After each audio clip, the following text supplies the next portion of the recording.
గారి భార్య కార్పొరేటరు. ఆయన గతం మర్చిపోతే ఎలా అని చెప్పి కేఎస్ ప్రసాద్ గారు అంటా ఉన్నారు. గతంలో చాలా సార్లు కేఎస్ ప్రసాద్ గారు జగన్మోహన్ రెడ్డి గారిని ఆర్థిక నేరగాడు, ఉగ్రవాది అని చాలా సార్లు అన్నారు. చంద్రబాబు నాయుడు గారంట మహానుభావుడు, గొప్ప విజనరీ లీడర్ చాలా సార్లు అన్నాడు. మరి ఇప్పుడు రివర్స్ అయింది కదా సీన్. తిరుత్తని వేణుగోపాల్ గారు తెలుసుకున్నారు, ఆయన బయటకు వచ్చారు, ఆయన హ్యాపీగా ఉన్నారు. ఇప్పుడు ఈయనేమో తెలుసుకోకుండా ఇట్లా మాట్లాడినా ఇట్లా రివర్స్ గా వెళ్ళారు. అలా అని చెప్పేసి తిరుత్తని వేణుగోపాల్ గారు గతం మర్చిపోతే ఎలా అంటే, ముందు మన గతం మనం చూసుకోవాలి కదా, మన గతం సంగతి మనం చూసుకోవాలి కదా. అక్కర్లేదండి, తిరుత్తని వేణుగోపాల్ గారు కేఎస్ ప్రసాద్ గారు ఆ తర్వాత తెలుగు మాట్లాడే రైట్ అన్నప్పుడు నేను రైట్ అవుతాను. ఆ ప్రశ్నకి సమాధానం అదే. చూసుకోవాలి కదా, మీరు అన్నారు కదా ఆయన గతం గురించి మీరు అన్నప్పుడు మీ గతం మీరు చూసుకోవాలి కదా. ఆ తర్వాత ఇంకోటి తెలుగు మాట్లాడటం చాలా కష్టం అని చెప్పేసి కేఎస్ ప్రసాద్ గారు అంటా ఉన్నారు.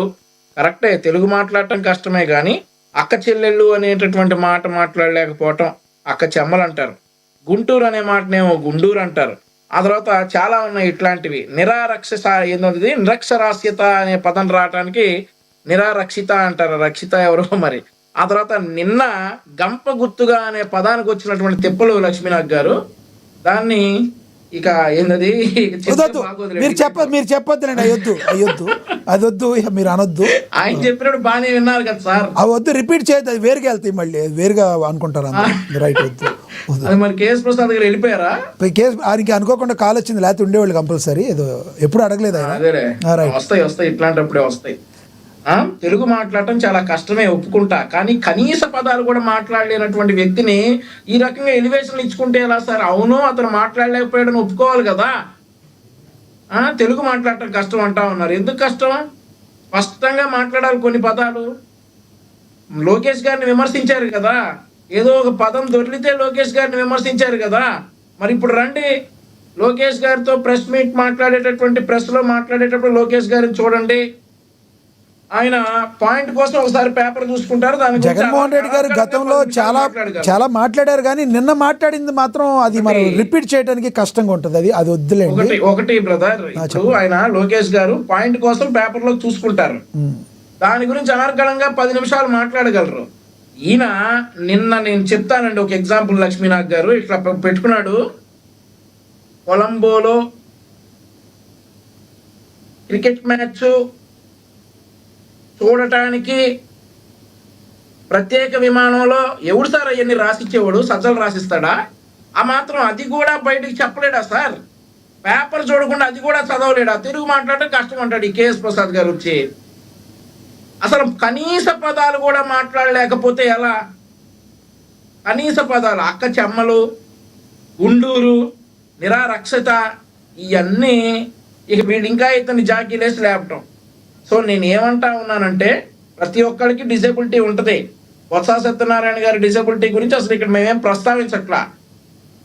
కానీ నేను ఫస్ట్ క్లాస్ స్టూడెంట్ని, నేను అక్కడ అన్నిట్లో నాకు పట్టుంది అని చెప్పేటటువంటి జగన్మోహన్ రెడ్డి కనీసం తెలుగు పదాలు మాట్లాడలేకపోవడం అనేది బాధాకరం. ఆయన మళ్ళీ మనకు ముఖ్యమంత్రిగా పెట్టారు 5 సంవత్సరాలు.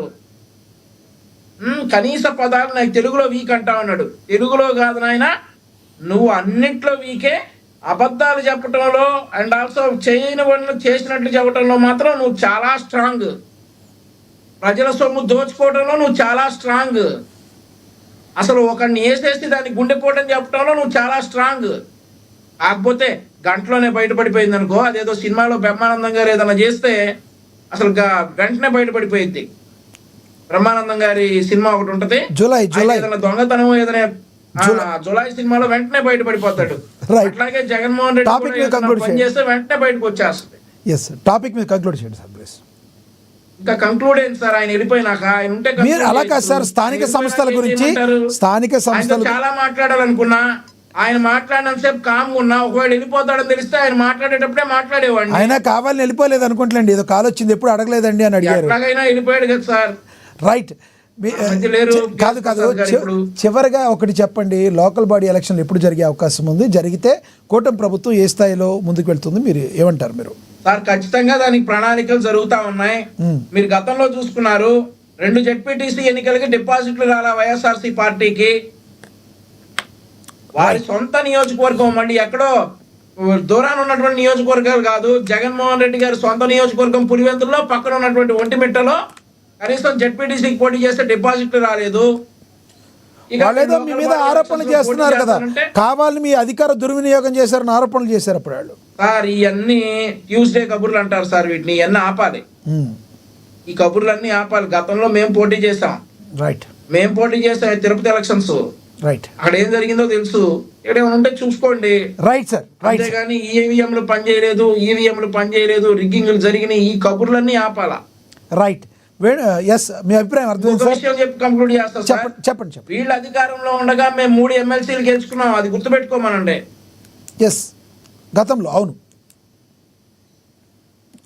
రైట్. ఎస్, వేణుగోపాల్ గారు కంక్లూడ్ చేయండి ప్లీజ్. అశ్వనాథ్ గారు, ఈరోజు జగన్మోహన్ రెడ్డి గారికి ఎన్నికలకు పోవాలంటే భయం వేస్తుంది.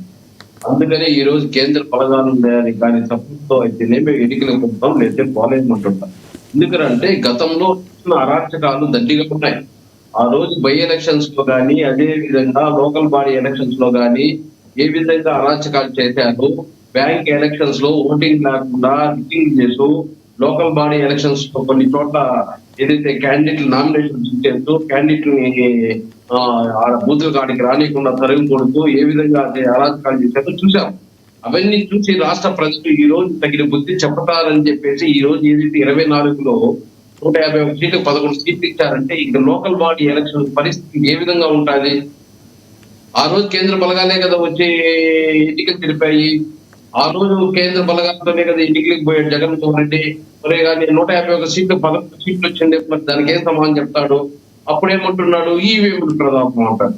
ఈ రోజు ఏదైతే బ్యాలెట్ పేపర్లతో ఎన్నికలు జరుగుతా ఉంటే నాకు కేంద్ర ప్రభుత్వం కేఎస్ ప్రసాద్ గారు మిమ్మల్ని అడిగిన క్వశ్చన్కి ఆన్సర్ ఏం చెప్తారు మీరు? కేఎస్ ప్రసాద్ గారు ఏదో అడిగారు మిమ్మల్ని, ఏమని? అదే మీ వైఫ్ గారు కార్పొరేటర్ గా ఉన్నప్పుడు తెలవలేదా మీకు ఇవన్నీ అని మాట్లాడారు. మేము ఇప్పుడు ఈ రోజు టీవీలో కూర్చొని ఉంటే ఆయన అడిగితే చాలు, ఆయన ప్రతి టీవీ ఛానల్లోనూ అడిగేది అదే. దానికి తెలుగుదేశం పార్టీ నాయకులు కూడా సమాధానం చెప్పారు. తల్లి చెల్లి కూడా పాదయాత్రలు చేశాయి. జగన్మోహన్ రెడ్డి గారి ఎన్నికల్లో గెలవడంలో వాళ్ళ పాత్రలు ఉంది. మరి వాళ్ళు పోయినారు, మరి వాళ్ళని అడగలేదా? తల్లి చెల్లి ఎందుకు వెళ్ళిపోయారు అన్న రోజుల నుంచి చెప్పలేరా? అతనికి దగ్గర భుజాల పైన మోసి వాళ్ళు 150 సీట్లు తెప్పించడానికి తల్లి చెల్లి ఎంత సపోర్ట్ చేశాయి. మరి ఆ రోజు జగన్మోహన్ రెడ్డి గారు న్యాయం చేస్తుంటే వాళ్ళు ఎందుకు వెళ్ళిపోతారు పార్టీ నుంచి?